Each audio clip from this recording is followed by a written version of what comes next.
개성보다는 수능을 더 중요하게 여기는 사회. 우리 모두가 익숙한 풍경이죠. 이런 세상 속에서 비난과 거절을 감수하고서라도 홀로 우뚝 선다는 것은 어떤 의미일까요? 모두의 인정을 받기 위해 애쓰는 대신 고독이야말로 진정한 강함의 증표라는 철학을 온몸으로 살아낸다면 과연 어떤 일이 벌어질까요? 오늘 우리는 미움받을 용기라는 어쩌면 우리 사회의 가장 도발적이면서도 절실한 화두를 던져보려 합니다. 이는 단순히 책 제목을 넘어 철학자 프리드리히 니체의 사상 깊숙이 자리한 우리 삶의 근본을 뒤흔드는 강력한 메시지입니다. 자기 극복, 급진적인 진정성, 그리고 기존의 도덕관념의 정면으로 맞서는 끈질긴 진리 추구의 여정. 니체의 날카로운 통찰과 도발적인 질문들은 우리가 당연하게 여겼던 가치뿐만 아니라 타인에게 인정받고자 하는 욕망의 본질까지 되돌아보게 만듭니다. 사회가 획일적인 모습을 강요할 때 어떻게 우리는 내면의 목소리에 충실할 수 있을까요? 니체는 우리에게 가르칩니다. 진정한 자유란 그 길이 설령 외로움과 소외로 이어진다 할지라도 자기 자신의 길을 개척해 나가는 능력에 있다고 말입니다. 그는 이렇게 선언했습니다. 나는 인간이 아니다. 나는 다이너마이트다. 이 한 문장은 기존의 낡은 규범을 폭파시켜 버릴 준비가 되어 있었던 그의 철학적 각오를 압축적으로 보여줍니다. 하지만 타인과의 다름을 두려워하는 세상 속에서 이토록 폭발적인 진정성을 가지고 살아간다는 것은 과연 무엇을 의미할까요? 니체의 철학은 본질적으로 평범함에 안주하려는 인간 정신의 한계에 도전하는 탐험과 같습니다. 그는 우리에게 사회가 씌워준 겹겹의 가면을 벗겨내고 꾸밈없는 진짜 자신의 모습을 발견하라고 요구합니다.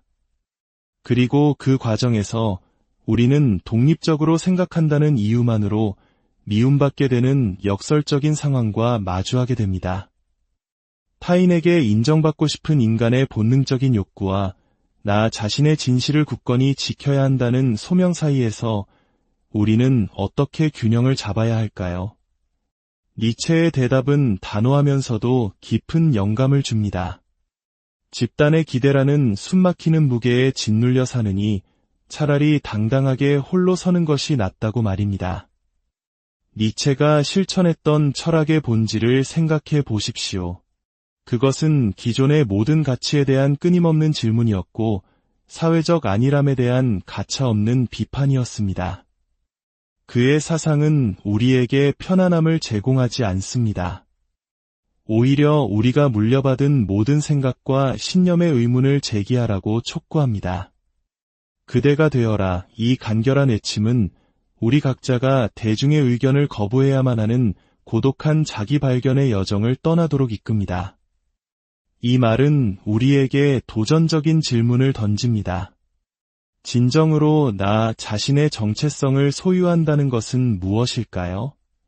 세상이 집단이라는 잉크로 쓰인 각본을 강요할 때 우리는 어떻게 나만의 이야기를 써 내려갈 수 있을까요? 미움받을 용기라는 개념은 단순히 적대감을 드러내라는 외침이 아닙니다. 오히려 진정성 있게 살아갈 때 타인의 거절은 피할 수 없는 필연적인 결과임을 깊이 인식하라는 가르침입니다. 니체는 자기 극복이라는 위대한 변화의 과정에는 반드시 반대와 저항을 견뎌내려는 의지가 필요하다고 보았습니다. 그의 관점에서 사회적 규범은 불변의 법칙이 아니라 얼마든지 극복될 수 있고 또 극복되어야만 하는 인위적인 구조물에 불과합니다. 우리가 이러한 제약에 도전하기로 선택하는 순간 비난은 어김없이 따라옵니다.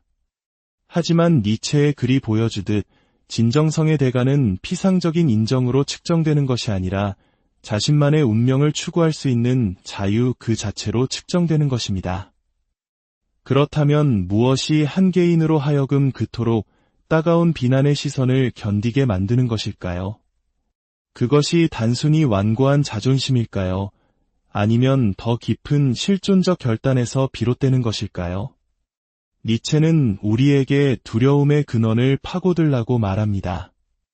무엇이 우리로 하여금 우리 자신의 기준에 따라 삶을 정의하는 것을 가로막고 있는가?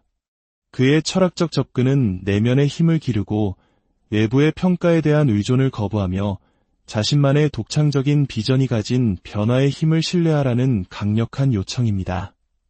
그렇기에 미움받을 용기는 사회의 규범에 맞서 용감하게 살아가기로 결심한 이들에게는 일종의 명예로운 훈장과도 같습니다.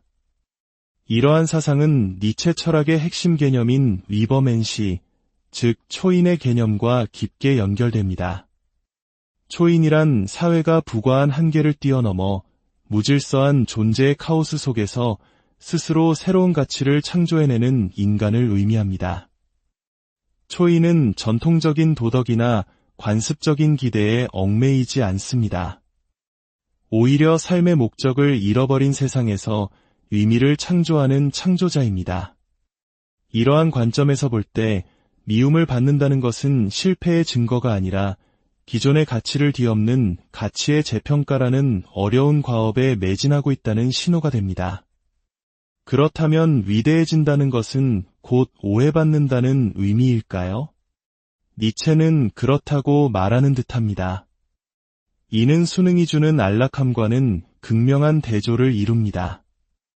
하지만 이처럼 급진적인 개인주의로 나아가는 길은 수많은 실존적 질문으로 가득 차 있습니다. 기존의 시스템이 모두 해체되었을 때 개인은 어떻게 자신만의 도덕적 틀을 구축할 수 있을까요? 니체의 철학은 우리에게 신념의 토대를 다시 생각하고 혁명적일 만큼 개인적인 가치의 재건을 꾀하라고 촉구합니다. 사회의 허울을 벗겨냈을 때 도덕의 본질은 무엇인가? 이 질문을 스스로에게 던지는 순간 우리는 내면의 진정성만이 유일한 척도가 되는 새로운 영역으로 들어서게 됩니다. 이 지점에서 철학은 더 이상 따라야 할 교리가 아니라 관습이라는 족쇄로부터 정신을 해방시키는 강력한 도구가 됩니다. 더 나아가 미움받을 용기는 삶의 내재된 모순을 받아들이는 태도와도 밀접하게 연결되어 있습니다.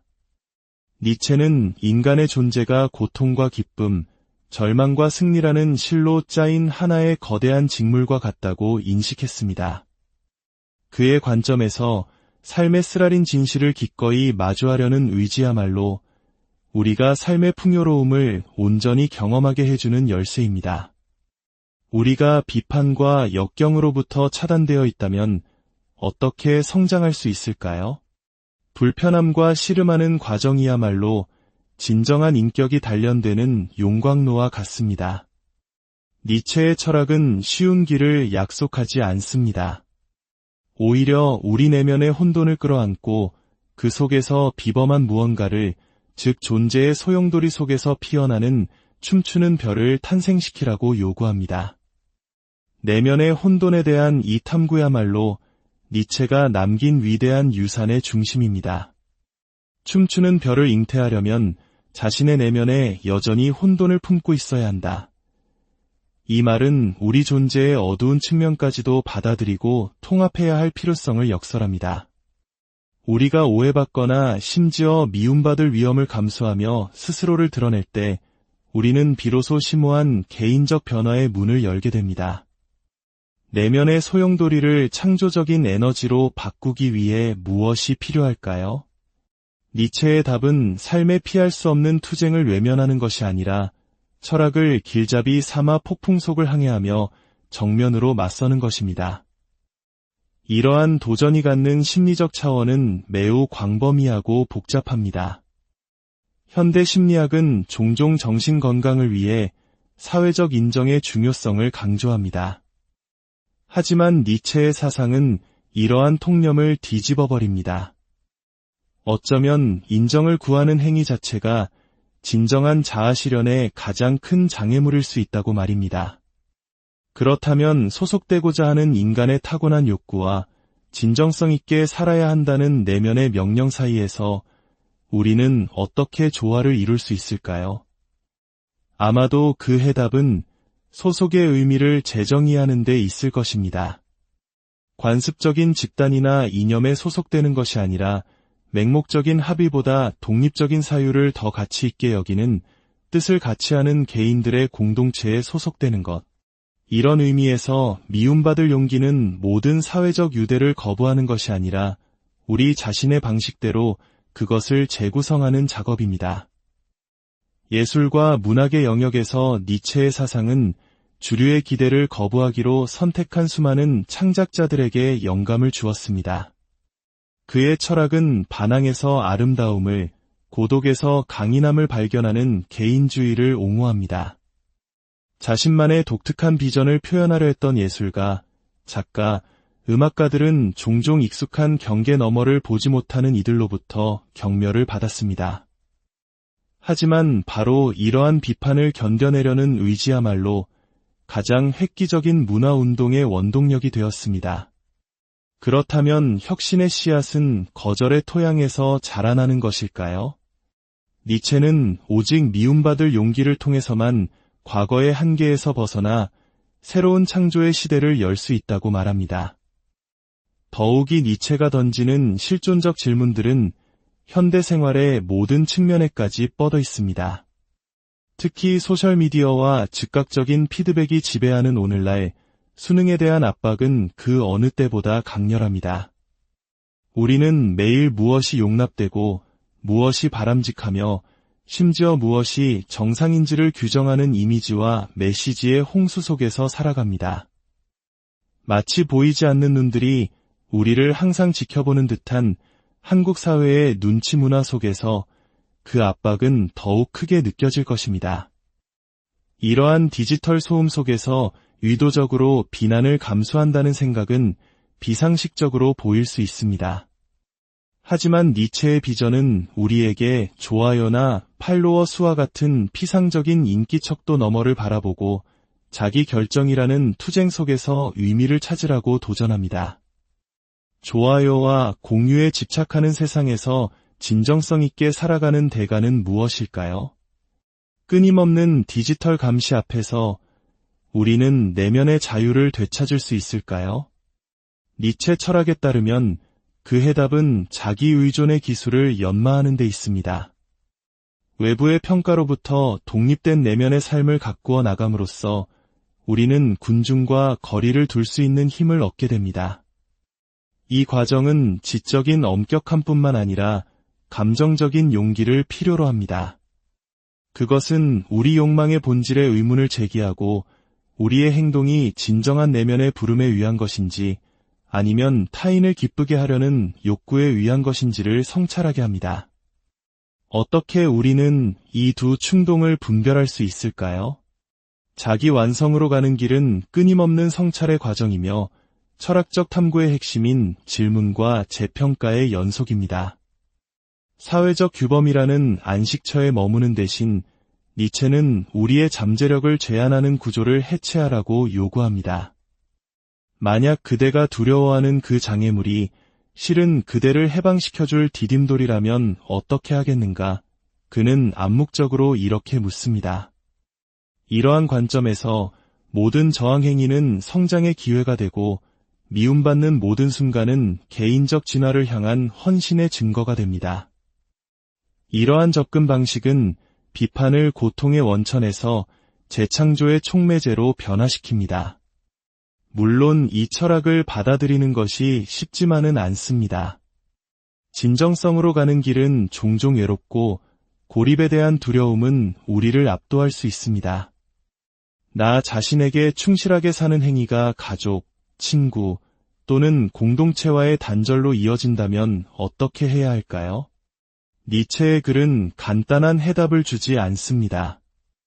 하지만 모든 위대한 변화의 여정에는 희생이 따른다는 사실을 상기시켜줍니다.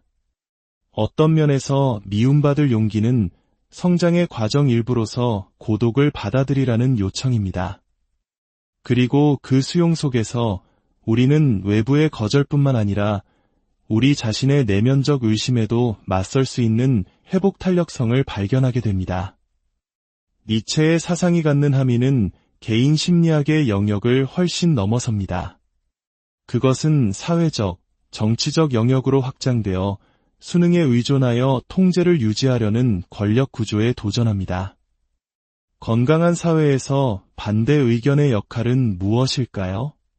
니체의 가축대 도덕에 대한 비판은 대중의 의견이 어떻게 혁신을 질식시키고 새로운 아이디어의 발전을 억압할 수 있는지를 보여줍니다. 미움받을 용기를 옹호함으로써 니체는 진보의 필수적인 지적, 문화적 반란의 형태를 지지합니다. 어쩌면 현상 유지에 도전하는 행위야말로 의미 있는 변화를 촉발하는 유일한 방법일지도 모릅니다. 이러한 혁명 정신은 추상적인 사상의 영역에만 머물지 않고 일상생활에서도 실용적으로 적용될 수 있습니다. 특히 오늘날 한국의 청년들이 겪는 치열한 경쟁 사회를 생각해 봅시다.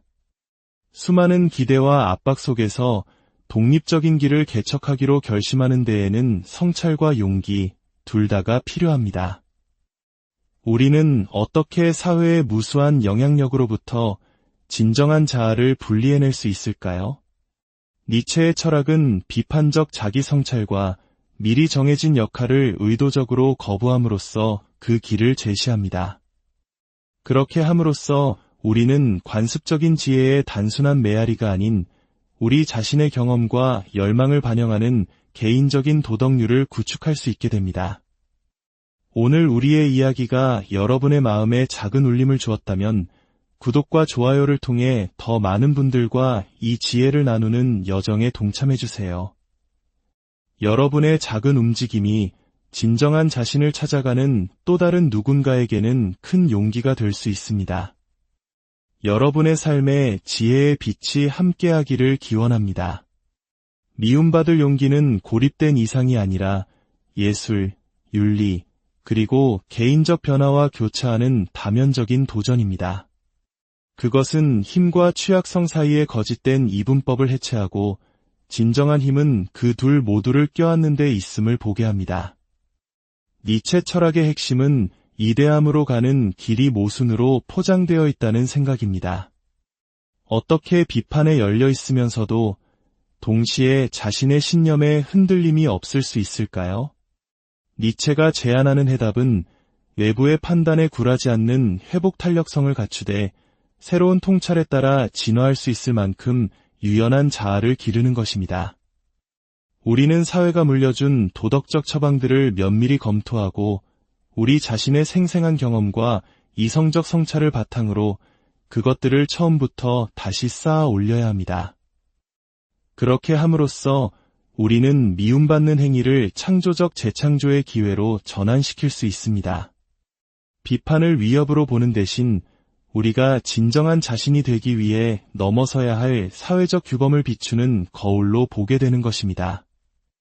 오늘날 디지털 시대의 수능과 알고리즘이 만들어내는 메아리 방 속에서 논란을 감수하면서까지 자신의 개성을 껴안으라는 니체의 메시지는 그 어느 때보다 더 절실하게 들립니다. 우리는 어떻게 인기보다 내면의 성찰을, 피상적인 찬사보다 깊이를 더 가치 있게 여기는 마음가짐을 기를 수 있을까요? 그 해답은 니체와 같이 현상 유지에 과감히 의문을 제기했던 위대한 사상가들의 철학적 정수를 다시금 되새기는 데 있습니다. 진정으로 자유롭다는 것은 무엇일까요? 독립적이면서도 타인과 연결된 삶을 살 수 있을까요? 사회적 소속감에 대한 우리의 필요와 개인적 신념을 굽히지 말아야 한다는 명령 사이의 긴장을 어떻게 해결할 수 있을까요? 니체의 글은 쉬운 답을 주지 않지만 우리가 이러한 딜레마들을 정직하고 지적인 엄격함으로 마주하도록 격려합니다. 그의 작업은 질문하는 과정 자체가 해방의 행위라는 믿음에 대한 증거로 남아 있습니다. 결국 니체 철학에서 얻을 수 있는 가장 심오한 교훈 중 하나는 변화란 의도적이고 종종 고통스러운 과정이라는 것입니다. 적대감에 맞서고 오해받고 심지어 미움받을 의지는 나약함의 표시가 아니라 진정성 있는 삶의 상징입니다. 당신은 이제 사회가 정해놓은 안전한 승인의 경계를 넘어 당신 자신의 방식대로 살아감으로써 얻게 되는 그 급진적인 자유를 껴안을 준비가 되었습니까? 니체의 유산은 우리에게 위대함으로 가는 길은 종종 고독하고 도전으로 가득 차 있지만 바로 그 험난한 여정이야말로 진정한 해방의 약속을 품고 있음을 상기시켜줍니다. 미움받을 용기란 단순히 개인적인 태도가 아니라 혁명적인 행동입니다. 그것은 혼돈과 모순으로 가득 찬 삶일지라도 진정성 있게 살아갈 가치가 있다는 선언입니다. 그 대가가 때로는 고립이나 오해일지라도 그것은 동시에 새로운 가치와 가능성이 세워지는 바로 그 토대이기도 합니다. 니체의 메시지는 도전이자 기회이며 우리 삶을 대담한 개인적 비전과 진리에 대한 확고한 헌신으로 빚어낸 예술 작품으로 재창조하라는 부름입니다. 당신 자신의 여정을 되돌아보며 어쩌면 미움받는 것에 대한 두려움이 장애물이 아니라 당신의 진정한 자아로 가는 길을 비추는 등대일 수 있다는 가능성을 생각해 보십시오. 질문은 여전히 남아 있습니다. 당신은 이 부름에 응답하여 낡은 규범에 집착하는 이들의 필연적인 비판을 감수하고서라도 가장 진실한 당신 자신으로 살아갈 용기가 있습니까? 혼돈을 껴안고 끊임없이 질문하며 무엇보다도 과감하게 달라지십시오. 니체의 철학은 고립을 향한 부름이 아니라 열정과 신념, 그리고 자신만의 가치에 대한 흔들림 없는 헌신으로 살아가라는 소환장입니다. 그 부름은 단순히 존재하는 것을 넘어 진정으로 번영하고자 하는 모든 이들에게 지금도